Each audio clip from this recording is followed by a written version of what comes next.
Hello, Peter. Hi, Sagarth. Well, we are at the Naroditsky Memorial. The tournament is going to kick off tomorrow, and today is the day when everything's coming together. Yes. How are you feeling? Exhausted, but very happy to be kicking this event off today. Yes. Right. So we are actually outside the playing hall, and I saw very nice elements that have been put up in this area. Let's start with that board there. Sure. This has details of all the people who've contributed to the Naroditsky Memorial Fund. Yes. So actually, originally, when we did the fundraiser, we only guaranteed that I believe the Rook Circle or maybe the Championship Circle would be printed on the physical donor wall at the event. But then, as we were thinking about it more, we thought it was in the spirit of the fund to include everybody. So even though the company that had to do this for us took them some time to, you can see that everybody, including those individuals who made the smallest contributions, are listed on the physical wall. This is insane. How many names are there? This, of course, some people contribute anonymously, but all in all, there were a little over 3,000 individual donors toward the Memorial Fund. That's so well done, yes. And this is, I really loved this idea. Could we talk a bit about the Visionary Fellow, because the first is Charlotte Chess Center. Yes. That's what you run. Yes. There's chess.com. Yes. Can you tell us a bit about Walter and Karen High? Yes, so Walter and Karen I actually met them when I was a teenager playing chess. And I actually played chess against their children when I was coming up as a teenager. And they live in North Carolina here where I am. And later on, I actually, when I first started the Chess Center, I connected with Walter about helping me conduct some open tournaments. And so we partnered up in 2015 for the Carolinas Classic, which is one of the events that we do now every year. We're just in our 10th year. And the rest is history. We formed a great bond with one another. We work together regularly, both with Walter and Karen. And they've been philanthropists of chess from the very beginning. In fact, the very notable US Masters chess tournament, which we host now here in Charlotte, was originally the brainchild of Dr. Walter High, who resurrected that event because it was an event that really was not happening in the US, and established it as a serious event in the United States. And then when Walter and I joined forces after the pandemic, we just made it an even bigger event. So Walter and Karen are true chess philanthropists. Amazing. Yes. And then you have yourself here. Yes. And the Ambergy family. Yes. Could tell us a bit about them. So the Ambergy family, Ryan was Danya's pupil. And Ryan is a FIDE master. I don't remember if he has all his IM norms. He may punish me here if he's already an IM and I'm losing track of time. But he was one of Danya's pupils. The family has always been supportive. They're actually from quite a distance away here in the United States, but they would come often to Charlotte to play in our events, but also to connect with Danya in person as well. And so they've been great from the start, and we're one of the first.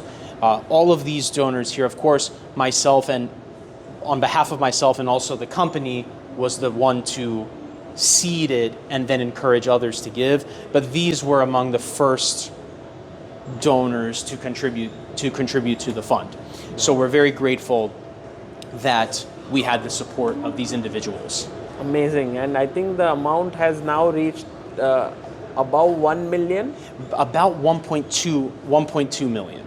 And, yes. And I think the aim was a little bit higher, right? It was like 3 million or 4 million. It was 4 million originally, and that was because we wanted to do something that we knew where we knew we could have an international event and a very strong fellowship to include with that, without the need to have to fundraise every year.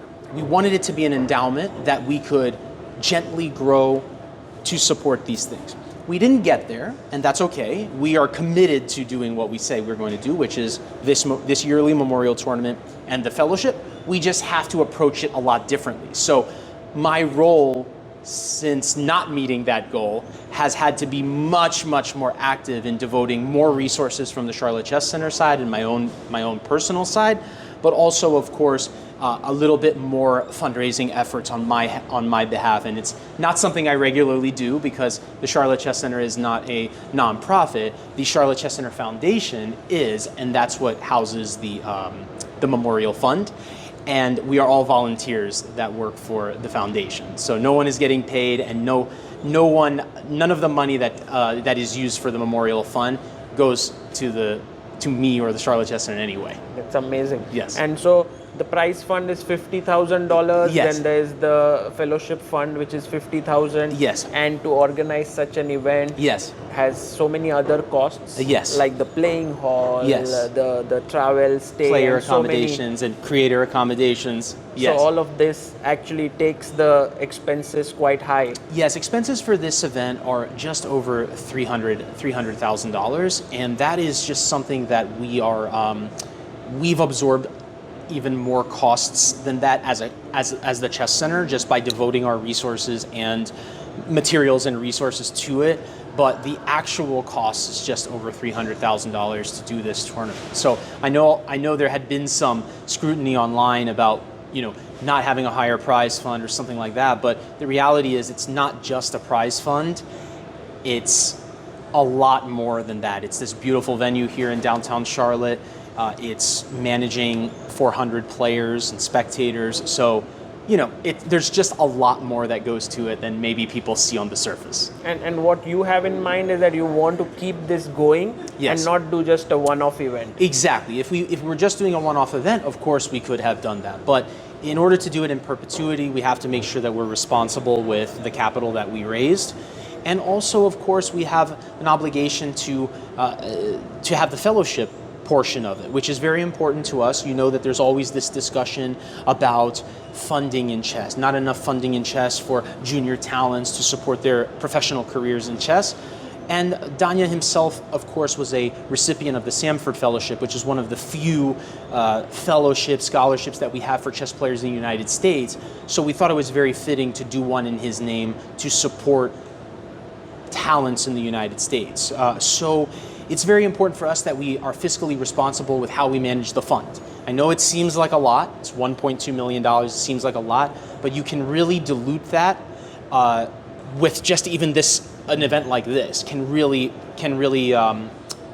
deplete what we've done. So we have to be very responsible. And of course, I have on the board of the nonprofit people who oversee these financial decisions as well. So it's not like I can just write a blank check and do whatever I want anyway. But I wouldn't want to do that because the whole point for me and for those and the promise that we made to the individuals that contributed to the fund was that this would be something long lasting, not something that fly by night like most chess initiatives. I think the fellowship is sure to help many young talents from the US, and I think more top players in the world will come out of the country thanks to this. And hopefully so. And my biggest goal is that this event, this particular tournament, raises awareness of the fund.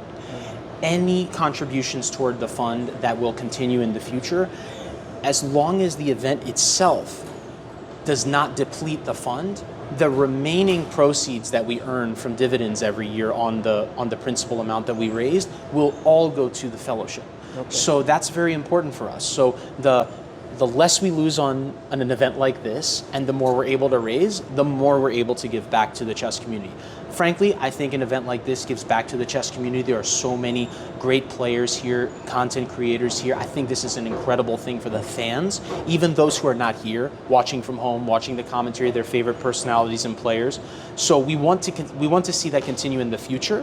And of course, we want to keep true on our promises, was to do this event, but to also do the fellowship, and we wanted it to be meaningful. Amazing. And how has been the experience of yours dealing with all the top players who are coming here? I see so many top names. Hikaru is here, Fabi, Wesley So, and I mean the list is amazing. Yes. And when you kind of approach them for this event, how did they reciprocate? I think many who I asked to participate in the event were at least welcome to the idea. And the vast majority of the top players that I've communicated with have all been very easy to work with. Of course, there have been some letdowns of people who had, let's say, committed and then withdrew their participation. So for me, that was a little disappointing. But I understand they're busy and there's a professional calendar of events that they have to, to kind of maneuver around. So I understand that. But in general, other than those few, let's say, withdraws from commitments, I would say that everyone I've dealt with has been extremely kind, including those who declined participating, and we hope that they participate in future years. Amazing. Yes. And moving on here, Yes. we see that there are these banners, Yes. which is, you can see the word legacy, Yes. then there's a word impact, Yes. passion, Yes. and honor. So Yes. how did you choose these 4 words? Yes. So legacy, of course, is directly, this is almost the last pillar of the fund. So legacy, something to continue the good that he did for chess in the chess world. Impact, even the photo we chose here. So this photo was taken at US Chess National Competition in our team room, the Charlotte Chess Center team room. And Danya here was analyzing the games of students between their games. And so when we say impact, Danya wasn't just somebody who, let's say, streamed to large audiences on Twitch or created YouTube content for the world. He was also vested in a part of our local chess community in real life too, like in person. And so he had an incredible impact on the chess world as a whole, but of course our local community as well. So impact was a very easy one to choose. Legacy, of course, just goes hand in hand with this memorial fund. Passion, he had an undeniable passion for chess, of course, as you know and everyone knows. This particular photo chosen was you can see chess.com logo, Charlotte Chess Center logo, and Corporate Chess League logo. This is from the US Masters tournament in 2024 when I asked him to do commentary because Fabi was playing. Fabi was trying to win the FIDE circuit that year, so he played in the US Masters, which we organized here in Charlotte, and I asked Danya to do commentary for it. But of course, the world knows Danya as a passionate commentator and player, so for me, passion and a photo of him actually streaming one of our events was easy choice for me. So this was another one of our pillars of course, the Naroditsky Memorial Fund, which is what houses both of these tournament, or the tournament and the fellowship. Yeah. Also, you have a nice logo. Yes. Here, Oh, and I'd like to talk about that. Let's go to so this Naroditsky Memorial Fund, it says NMF. Yes. Right? Okay. But this N here, without the MF, right, just the N, that's part of the event logo here as well. This has a very nice backstory, how we chose this logo. Number one, yes, it's very clean, clean logo, not messy, not like cartoons or anything like that. But this was essentially drafted by Danya himself. Oh. Here's how. Danya asked me, I can't remember exactly, I would have to go back and look at our communications, but during the pandemic, maybe on the end of the pandemic, he asked me about the possibility of working together to create an online academy of his own, Naroditsky Academy. So I said, okay, I'll help you with that. But the first step is we're going to make a logo. So he did not have experience doing that, of course, but I had logo designers for the different things that we do as a center. So I drafted a logo. We went back and forth on it. He made edit, and he finally chose a logo, and I can share it with you if you'd like, the original. He finally chose a logo for his academy, Naroditsky Academy, and it had hints of this. You would see it if I show you the original logo. And the color scheme of his logo was this kind of gold orange and blue. He chose those colors. And so when we wanted to, I actually forgot about that. Then of course, as I think about all of our interactions together, I remembered that we designed that logo. So I went back to our emails and communications on Messenger, and I said, okay, let me see what we chose. And so we used this theme of the crown. You would see it in the original logo. The N, you would see it in the original. I'm happy to share that with you after. And so all of the logos feature this crown Nice. with a form of the N. Naroditsky Memorial Fund, Naroditsky Fellowship, we have a separate one for that, and of course the Naroditsky Rapid and Blitz, we're here. So there's actually even a background behind the logo. Yes. And it's such a personal touch Yes. to it. Yes. Yeah, so it's Yes, and I beautiful. actually almost forgot about that until maybe a couple months before the event. And then we come to honor. Yes, so I don't want to get too deep into this because I don't want to stir up a trouble, but he was very honorable, maybe so honorable that he allowed, let's say, people who did not believe in his trustworthiness to live inside of his head. And he was truly someone who had honor. He was a competitor, as you know, but he really respected the game of chess, and he had dignity about the game of chess, and he loved the game of chess. And so we chose the word honor. And then, of course, this is a photo at one of our Blitz tournaments. At one of our large opens, we usually have a Blitz. He often wouldn't play the classical opens, but he would always come to play the Blitz because he lived. And you can see the intensity of Yes. his. Like, Yes. you know, it didn't matter to him whether it was blitz or rapid. He was always like totally zoned in. Oh, totally. And but that's because he loved chess. So even if he was playing online, you know, if you talk to most strong players, like, oh, I don't really care so much online. What happens online, it's not such a big deal. For him, every game mattered. It was not so much that he was an artist, but he was a competitor. Yes. And this is a very cool. This was a gift. This was a gift. So you can see Silicon Valley Chess Club. They sent us this after his passing, shortly after his passing. And they'll be happy to see that we kept it and that we're showcasing it here. And of course, if you visit the CCC, you will also see some commemorative pieces that we have for Danya as well. But this was specifically given to us by the Silicon Valley Chess Club. So shout out to them for sending this. One of the few to actually, you know, send us something. So we're showcasing it here. Nice. And Yes. then there are some amazing pictures. Yes, beautiful, beautiful. Actually, I think many of these pictures are unreleased. Like you can't see them on That's the correct. internet. And I saw them for the first time here. That's correct. So many of the photos came from, of course, his family, and many of them from friends like myself and other locals. But I'll show you some interesting ones, the most interesting ones. So this is Hikaru. Hikaru, young Hikaru. You can see he's holding his Chronos chess clock here in his hand and a chess bag. So he's probably not yet the world's elite player yet. So this is Danya. I'm not sure who he's playing. I don't know precisely what tournament this is in, but if I remember correctly, the timestamp on the photo, if it's correct, it was in the December time frame. So in America, the big opens that, let's say, Naka would have been at may have been the North American Open, I think is what it's called, between Christmas and New Year in Vegas. If I had to guess, that's where this was taken, but I don't know that. Maybe Hikaru can tell us It when he's must here. be like something like 2005, I guess. I when would be Danya would be 10 quite years some time old. ago. Yeah, like, Yes. So that's very interesting. This is myself, Danya, and Grant in Charleston, South Carolina. It was one of the day trips we took together. Wow. These are just social gatherings, of course, young Danya. This here... Oh, this is such an amazing picture because it has Yasser. This is Yasser sitting on the Bortnik. floor, Bortnik, and Danya. So here's the story. So Yasser was a special guest VIP at one of our tournaments, you know, doing fan engagement. And we went over to Grant Owen and Virginia Owen's home, family home, after the event. We were all exhausted, but guess what? She had dinner for us, of course. It's Sunday night.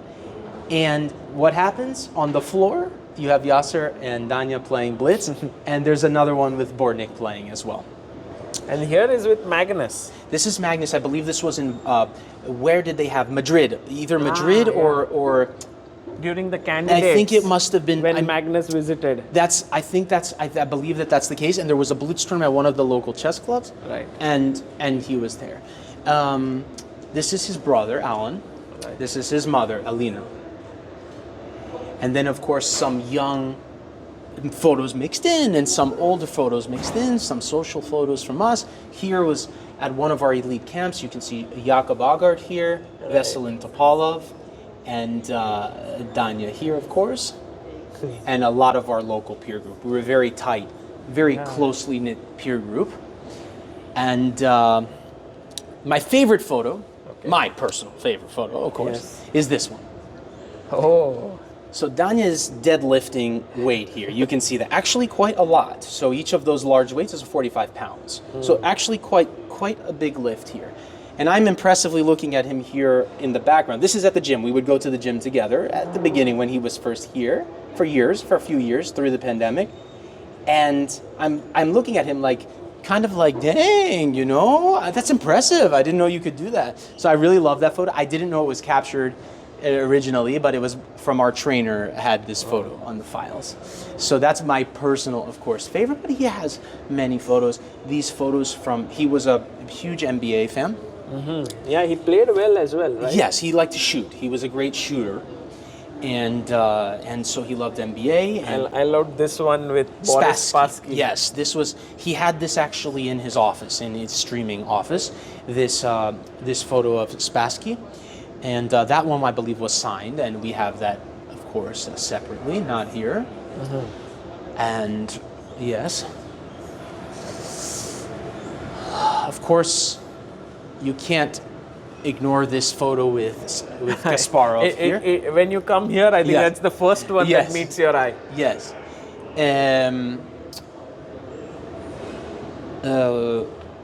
This was another one where we went to the mountains together. This was a different day trip.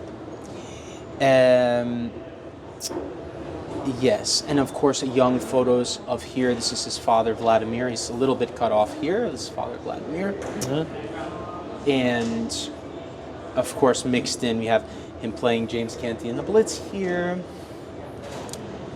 And I believe here you have Judith and Peter, and they are going to actually commentate here, right? Yes. So Judith and Boris. Peter will be doing commentary, and Boris is here playing in the event. And I'm trying to find the photo when he won the World Youth Championship here. Oh. So it was under 12, I guess. Yes. So very happy boy. After winning the World Championship, of course. And that's something that I always knew about Danya. Achievement was most valuable for him. It wasn't so much like he took losses very painfully. All losses. Bad streaks on the internet even, things like that. Of course, I guess to some degree, all chess players have some pride, so they don't want to lose, let's say, 5 games in a row, 10 games in a row. They don't want to lose 30 rating points, 40 rating points, even online. But for him, he was a non-stop competitor. There was never a time where he was not competing. If he was playing, he was competing. But you know, when he lost, he would be upset. But when he won his games, he would be unusually kind to his opponent, like not celebrate and stuff. He was humble in that regard. But I can tell you, he was a fierce competitor on the inside. So he loved victory too, but he didn't show it because he was very polite. But he really loved victory. I know in our private blitz matches, of course, not even with odds, you would have seen a slightly different Danya, one more proud to highlight his victories. But yes, he was very humble in that regard to his opponents, particularly in serious environments, in tournament environments. He had a decorum about himself, about how to conduct himself as a chess player. So he respected the game very much in a very classical way. Amazing. Yes. And now we enter the playing hall, yes. And I must say that being someone who's visited like thousands of tournaments, yes. Hundreds of them, yes. This looks like a beautiful venue. Yes, so a number of things were very important for me when choosing the venue. So I know that we have a lot of first-time visitors to Charlotte. It was very important that to showcase the status of this event as a high-level event, that we hosted in downtown. So obviously you can't see that here, but maybe in some of your other vlog videos, yes. You will show that. So we're in the heart of downtown Charlotte, a city of metro area of a little over 2 million people, like 2.5 million people. And we're right in the heart of the downtown district, which is primarily financial. So we wanted to choose a venue that was, let's say, a lofty venue, something nicer. Of course, I have 12 years of organizing chess in Charlotte, and so through our connections, shout out to Visit Charlotte and our other partners, we were able to get suitable venues in very short time. As you know, we put this together, it's now 8 months since his passing, it's from time of passing. So we've done this so quickly thanks to our partners and the relationships that we've built. So we wanted a downtown venue. It was very important for us, and this was maybe the hardest part, that it was not an exclusive tournament. So we wanted it to be open. Now, obviously, there will always be participant limitations. We can't have, if 5,000 people wanted to show up, we cannot accommodate that. So there's always physical limitations. But we wanted to be inclusive in a sense that if Sindarov wants to play, or if Nakamura wants to play, or if Caruana wants to play, they play. But guess what? If a 800 rated player wants to play, they can play too. Separate section, but they can play too. This was very important because Danya loved, as you know, Blitz and Rapid chess, but there weren't many Blitz and Rapid tournaments, and the ones that existed were typically round-robin events or exclusive events where you needed to be invited. And like often, World Rapid and Blitz, it's very difficult for someone to play there. Yes, and at least for Danya, because of his ratings, he was able to play World Rapid and Blitz. So for himself, he qualified for those. But he wished there were more like that. And as you know, he played in 2024. We actually, in our regulations, a little bit of a tangent here, in our regulations, we have the Naroditsky rule. You can see it in our regulations, which is actually based on that tournament. If you recall, Danya tied for, so there was I believe it was top 8, right, played a knockout the next day. He tied for the 8th place spot with Dubov and himself. And they finished 9th and 10th respectively because Dubov forfeited a game. But Danya played all the games. And he came in 9th, so he didn't get a chance. He was distraught by this because how can it be possible that tie breaks decide who gets to play in the knockout? At least play for the 8th spot, right? So we initiated the Naroditsky rule, something very important for us too, that in this particular event, we have a similar format for the Blitz event, which is that you play 11 rounds of Blitz and the top 10 play on Sunday in a round robin. If there's a tie for the 10th place, they will play for it to make sure that they play their way in. So that's the Naroditsky rule, and we hope other organizers adopt this rule because we feel like it's very much in the spirit of chess that you play for a very important spot. Even if there are many players who've tied, they will all get a chance. That's correct. And that is, I was there with him, of course, in New York, and he was so distraught after not making the cut. For that, he was very much, of course, wanted to prove himself, but also was very happy with his performance, rightfully so. And he didn't make it. So we wanted to make sure that that little piece was there too. The venue itself, again, we wanted to accommodate enough players to make it not so exclusive, so that we have just over 300 players and then about 100 spectators a day that will come in. We would have more, but we just don't have the space to have more because we accommodated the players first, and then we opened up some amount for spectators. So the spectators can come here in this area, yes, and look at the top players playing here. Yes, and actually the layout is such that you have the top players here at the front of the room, right? But players like yourself, Sagar, creators, and those notables who players also come to see will be just on the opposite side of the spectator aisle. So if I'm a spectator and I'm interested in, let's say, Hikaru's game, I'm here. If I'm interested in your game, I'm here. So I don't have to go too far to find who I may have come for. So a little bit of the layout there. But the things that are related to Danya about this event, of course, the Naroditsky rule, as I mentioned, but also Blitz and Rapid. He preferred faster time controls. So in fact, the Blitz is standard 3+2.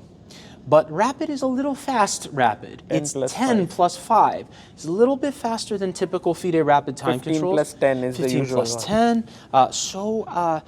Again, that would have been in his spirit. And because we only have a short weekend, we didn't want to pack too many long games into one day. So shortening the Rapid to 10 plus 5 was something that was a conscious effort this time around. If the tournament blossoms and we can hold it over 4 days or more, we may expand that a little bit, but we'll see what happens. And there's Hopefully also the players this like it. creator invitational, which is Yes. quite interesting. And Yes, I thank you for think- bringing that up. Danya would have considered himself a player first, always. But he loves sharing his knowledge for chess with the world through his content and streaming. And so as my colleagues and I, Grant and myself and others, were planning this event, we wanted to make sure that those two worlds collided somehow, and that we had some of the world's best players here, but also the top creators here to represent both sides of who he was. Again, he would have said, I'm a player, right? But of course, as we know, toward the end, he was more of somebody people knew from commentating, from YouTube videos, from Twitch. So it was important for us to include both aspects of that. And one of the things I'm the most proud of is that we have the top players in the world and the top creators in the world here to honor him as such. And so that's very powerful, and I'm not sure how many other events were able to bridge those two things. Typically it's focus on one or the other. Yeah, it's Yes. very unique. Where Yes. do you see this event, let's say it keeps happening over the years, Yes. where do you want to take it? Yes, so Would unfortunately... it be in terms of numbers? Would it be in terms of prize fund? Like, what's the vision? Yes, so the tournament, as you know, is part of two initiatives. The other initiative is the fellowship. It's very important for us. Like, we want to conduct the best tournament we can conduct. If we could raise the prizes, we would. And so that, of course, comes down to sponsorship and fiscal responsibility. We have to make sure that we're doing the right thing, because 3,000 plus people entrusted us to do that, right? And not to waste it. So we would love to enhance this tournament in every way, to be able to raise the prize fund, to be able to provide more accommodations to the players. And I should say I'm very grateful to all the players and creators for asking for minimal compensation to attend, and they're really doing it out of honor and respect for Danya, so it's important for me to thank them once again here. So we would love this event to be as big as possible, but of course we have to make sure that we conduct it within the bounds of our true ability to do so. There, as you know, have been many speculative tours and events in chess, and they happen and then they go away. The promise we made to the chess community is that this event would not go away. So we just have to make sure that we balance it correctly so that it can live on for years to come and that it remains a part of the tournament calendar. That will be easier said than done, but we have the ability to do that, and we're committed to doing that. Beautiful. And I think you've done a lot for chess in Charlotte. Yes. And I think this tournament adds another beautiful facet, and I think invites players all across the world to come here. Yes, to be honest with you, and one of the reasons, as you know, I broke down in the VIP dinner tonight is I don't feel so proud, actually, because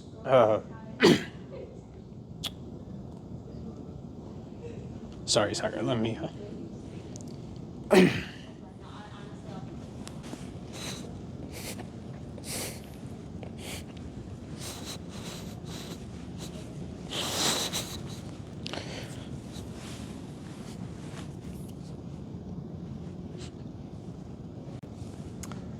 Yeah, Peter. So we were talking about your contribution to Charlotte. Yes. And now this event adds a new chapter.